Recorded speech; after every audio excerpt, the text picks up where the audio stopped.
রাসনাইন ইমাম বলছেন যে সরাসরি একদম প্রমাণ সহ যে সরাসরি আপনাদের দলের নেতাকর্মীরা সাইবার বুলিংয়ের ইয়েতে জড়িত ছিলেন। অনলাইন স্পেসে নারীর প্রতি যে সহিংসতা, সকল দলই এখানে বিএনপি বলেন, আওয়ামী লীগ বলেন, জামাত বলেন, সকলেই জড়িত ছিল। কিন্তু জামাতের বিষয়টা যদি আমরা শতকরা হিসেবে সবচেয়ে বেশি ছিল। তো এইটা থেকে কি দল থেকে কি আপনারা কোনো ধরনের অ্যাকশন নিয়েছেন? এই যে আপনি যে শতকরা হিসাব করলেন, এটা কোথায় পাইছেন? শতকরা হিসাবটা আমার বলেন। এটা জনগণের মত, না না, জনগণের মত। যখন জনগণ কথা বলতেছে অনলাইন স্পেসে আমরা বারবার দেখতেছি জামাত ছিল। আপনি যে শতকরা কথাটাকে আপনাকে এক্সপান্স করতে হবে। আপনি কিসের ভিত্তিতে শতকরা বলতেছেন?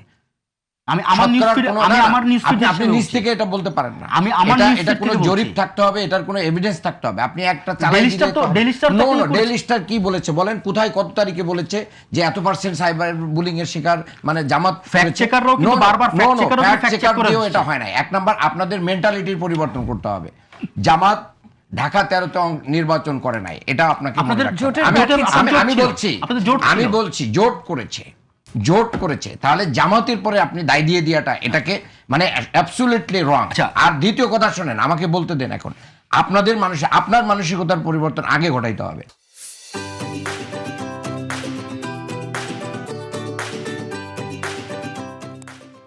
আপনি একটা পার্সেন্টেজ শো করে দিতে পারেন না একটা 1 ইয়ার প্রোগ্রামে, এটা কোনোভাবেই গ্রহণযোগ্য না। এটা এই পর্যন্ত কেউ এই পর্যন্ত এটা দেখাইতে পারে? আমি আপনাকে ওপেন চ্যালেঞ্জ করছি। আপনি যদি জামাত পার্সেন্টেজ যেটা বলছেন, আমি সেই প্রশ্নের উত্তর দিচ্ছি। কিন্তু আপনি যে বলছেন যে সবার চেয়ে বেশি পার্সেন্টেজ শতকরা হিসাব দেখেন, ডাকসু নির্বাচনের সময়, কিন্তু শতকরা হিসাব নিয়ে কথা বলছি। ডাকসু নির্বাচনের সময় যে মেয়েরা কথা বলছিল, আমি আপনাকে এখন আমার উত্তরটা শুনেন। ডাকসু নির্বাচনে জুমা কি পরিমাণ সাইবার বুলিং এর শিকার হয়েছেন? শুধু ছাত্র শিবিরের ওদিকে যে বামপন্থী ছাত্র, বামপন্থী যারা দাঁড়িয়ে ছিল, ঢাকা বিশ্ববিদ্যালয়ের মোনামি কি পরিমাণ সাইবার বুলিং এর শিকার হয়েছেন? সেটার প্রতিবাদ করা হয়েছে। কারা করেছে? কিন্তু আপনারা তো কোনো প্রতিবাদ করেননি। আপনারা তো কোনো প্রতিবাদ করেননি। ভাই, আপনি কি দলের প্রতিনিধি হিসেবে কথা বলছেন না প্রেজেন্টার হিসেবে কথা বলছেন? আপনি বলেন যে কারা করেছে। শুরুতে বললাম যে আওয়ামী লীগ, বিএনপি, জামাত তিন দলই নারী হ্যারাসমেন্ট করেছে। তাদের প্রতি সাইবার বুলিং কারা করেছে? তাদের নাম বলতে কি ভাসুর হয় আপনাদের? লজ্জাবোধ করে? কেন আপনি এটা বলতে পারেন না? বিএনপির, জামাতের যত জায়গায় এইগুলো হয়েছে, বিএনপি বট বাহিনী করে নাই? কি বট বাহিনী শব্দটা আসছে না? এটা আসছেই তো এই যে অনলাইন যে কোনো ধরনের সাইবার বুলিং। জামাতের জন্য এটা শুনেন, আমরা এটাকে হালাল বলছি না। আপনি আগেই আগ বাড়িয়ে কথা বলবেন না প্লিজ। আপনি হালাল, আমি কি বলি আমাকে বলার সুযোগ দিতে হবে। এক নম্বর কথা হচ্ছে, আমরা কোনো ধরনের সাইবার বুলিং কে কি করি না, অ্যালাউ করি না, টলারেট করি না। এটা যে যা না তাকে তা বলা অর্থ হচ্ছে এই যে আমি সেইটা। কাজেই জামাত করুক আর বিএনপি করুক, বাংলাদেশের যে কেউ করুক, কোনো ধরনের সাইবার বুলিং নারীর প্রতি, নারী আমার মা, নারী আমার বোন, নারী আমার কন্যা, তাকে এভাবেই আমরা ট্রিট করি। জামাত ইসলামী এভাবেই ট্রিট করে। এবং আপনি যদি দেখেন যে জামাতের যে ইন্টারনাল যে মানে সাংগঠনিক অ্যাক্টিভিটিস আছে, সেখানে নারীদের কিন্তু ব্যাপক অবস্থান রয়েছে। জামাতের কমিটিতে প্রায় 40% নারী কমিটিতে তাদের অংশগ্রহণ আছে। এখানে কোনো ধরনের বুলিং এবং ইন্টারনাল হ্যারাসমেন্ট নাই। যারা নিজেদের পরিবেশটাকে সুন্দর রাখতে পারে, তারা বাইরে কেন পরিবেশ নষ্ট করবে? জামাতের নামে, জামাতের লোকদের ছবি দিয়ে বিভিন্ন ফেক আইডি খুলে যদি আক্রমণ চালিয়ে জামাতের নামে তো চালিয়ে দেওয়া হয়, এটাকে আপনি জামাতের পরে দায় চাপাতে পারেন না। এরপরে আমি আপনাকে বলতে চাই, আমাকে বলতে, উনি তো অনেকক্ষণ বলেছেন, আপনি আমার টাইমটা তো আমাকে দিতে হবে নাকি? বিষয়টা হচ্ছে যে বাংলাদেশে এর জন্য আইন হওয়া উচিত। বাংলাদেশে হ্যাঁ আইন আছে, ওই যে উনি বলেছেন এর প্রয়োগ নাই। প্রয়োগ কে করবে? আইনের প্রয়োগ কি বিরোধী দল করে না সরকারি দল করে? বিরোধী দলের তো একটা দায়িত্ব থাকে। অফকোর্স আমরা এটার বিরুদ্ধে, আমরা বলছি তো। আপনি আমার দলের লোক যদি কোনো নারীর প্রতি, আপার প্রতি কোনো মিসবিহেভ করে থাকে, আপনারা আমাদেরকে দেন, আমরা দলীয়ভাবে অ্যাকশন নিব।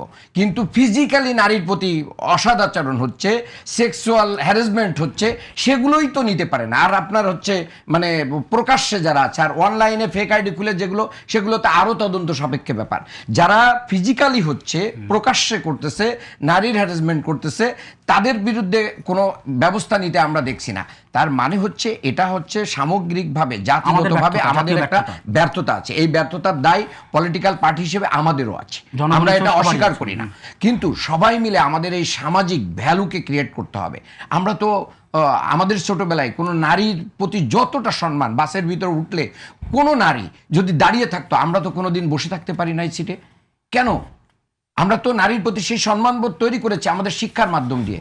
এখন সব কিছুতে ওই যে দলীয় স্ট্যান্ড হওয়ার কারণে আমাদের এই ভ্যালুগুলো কি হয়ে গেছে, সামাজিক ভ্যালুগুলো নাই, সম্মান নাই, রেসপেক্টেশন নাই, আমাদের সেই জায়গাগুলোকে নিজেদের যেভাবে প্রেজেন্ট করা দরকার সেভাবেও আমরা প্রেজেন্ট করছি না। আর আমাদের প্রত্যেকের কিন্তু একটা সীমাবদ্ধতার জায়গাও কিন্তু রয়েছে। সেই সীমাবদ্ধতা আমরা যখন অতিক্রম করে যাই তখন কিন্তু মানুষ এটাকে ভালোভাবে নেয় না।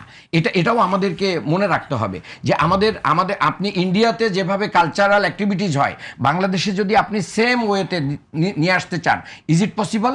পসিবল না। আপনি আমেরিকা এবং ইংল্যান্ডে যেভাবে তাদের যে কালচার আছে এবং তাদের যে নারী পুরুষের সেক্সুয়াল অ্যাক্টিভিটিস বলেন, তারপরে ফ্রি মিক্সিং বলেন, সেটা যদি বাংলাদেশে কায়েম করতে চান তাহলে বাংলাদেশে এটা মানুষ গ্রহণ করবে না। কাজেই আপনাকে আমাকে কি বোরকা পরানো যাবে? না, আমি কাউকে বোরকা পরানো আমি বলতেছি, আমি বোরকা পরানোর ইতিহাস বলি না। আপনি এর সাথে বোরকা টানেন কেন? আমরা তো কাউকে বোরকা পরতে বলি নাই। কাজেই আপনাকে মনে করতে হবে যে আপনি আমদানি করে কোনো কিছু যদি চালিয়ে দিতে চান তাহলে বাংলাদেশের মানুষের এই যে তারা জন্মগতভাবে আজান, জন্মের পরে কানে আজান দেওয়া হয়, ইকামত দেওয়া হয়, তারা নামাজের মানে নামাজ না পড়লেও নামাজের সময় আজান দিলে আমাদের মা বোনেরা এখনো মাথায় কাপড় টেনে দেয়।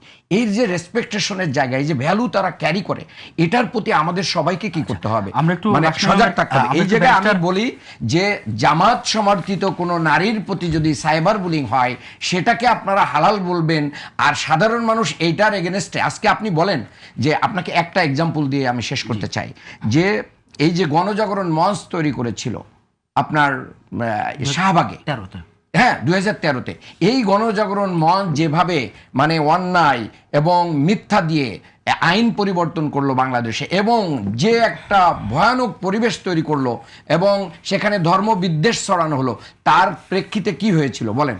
কারা করেছিল? এই শাপলা চত্বরে যে মানে পাল্টা যে ইয়েটা হলো, শাপলা চত্বরে যে হিফাজতের নামে, সেটা কি জামাত ইসলামী করেছে? সেটা সাধারণ মানুষ এবং হিফাজত ইসলাম যারা ইসলাম পছন্দ করে তারা ইসলামের স্বার্থে করেছে। কাজেই এক জাতীয় এক পেশে কার্যক্রম চলার প্রেক্ষিতে যখন একটা শূন্যতা তৈরি হয়, সাধারণ মানুষ কিন্তু ওই শূন্যতার ভিতর দিয়ে উঠে আসে। কাজে আমাদের সবাইকে দায়িত্বশীল আচরণ করতে হবে।